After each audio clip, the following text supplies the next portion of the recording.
Glimpse మాత్రం చాలా బాగా అనిపించింది. బ్లోన్ అవే అసలు. ఏమన్నా విజువల్సా అసలు. Really goose bumps moment. ఎందుకబ్బా ఇంత టైం తీసుకుంటున్నారు అనౌన్స్‌మెంట్ తర్వాత అనుకున్నప్పుడు గ్లిమ్స్ అనౌన్స్ చేశారు.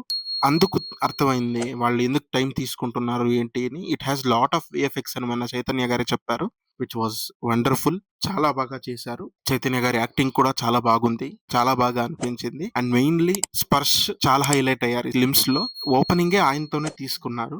గ్రేట్ అసలు. ఆయనతో కథ ఓపెన్ చేయడం అనేది అంటే గ్లిమ్స్ వరకు ఆయనతో ఓపెన్ చేయడం అనేది విచ్ వాస్ వండర్‌ఫుల్. అండ్ పడ్డ షాట్స్ గానివ్వండి, సీన్స్ గానివ్వండి చాలానే డీటెయిల్స్ వదిలారు. సినిమా ఓవరాల్ అవుట్‌పుట్ చాలా బాగుంటుంది. అందులో డౌట్ లేదు. గ్లిమ్స్ వరకు సినిమా చాలా బాగుంటుంది. ఖచ్చితంగా బాగుంటుంది. బికాజ్ రూట్ స్టోరీ తీసుకున్నారు. ఇంకా ఎలాబొరేటెడ్ వేతో ఖచ్చితంగా చాలా బాగుంటుంది సినిమా. కార్తీక్ దండు గారు మాటిచ్చారు. చైతన్య గారికి నేనొక హిట్ ఇస్తున్నానని. So that will be the final mark. Climax benchmark set చేస్తుంది ఇండియన్ సినిమాలోను కూడా అన్నారాయన. చైతన్య అన్న. We are going to witness that soon on screens. చాలా ఎంజాయ్ చేసాం. అజనీష్ లోకనాథ్ బీజిఎం అయితే వండర్ఫుల్. విరూపాక్షతో ఆయన వచ్చారు. So this team is wonderful. Congratulations Chaitanya అన్న. అండ్ ఇంకో పాయింట్ తో కలుస్తాను మాస్. థ్యాంక్ యూ మా బ్రోస్. ఉంటా.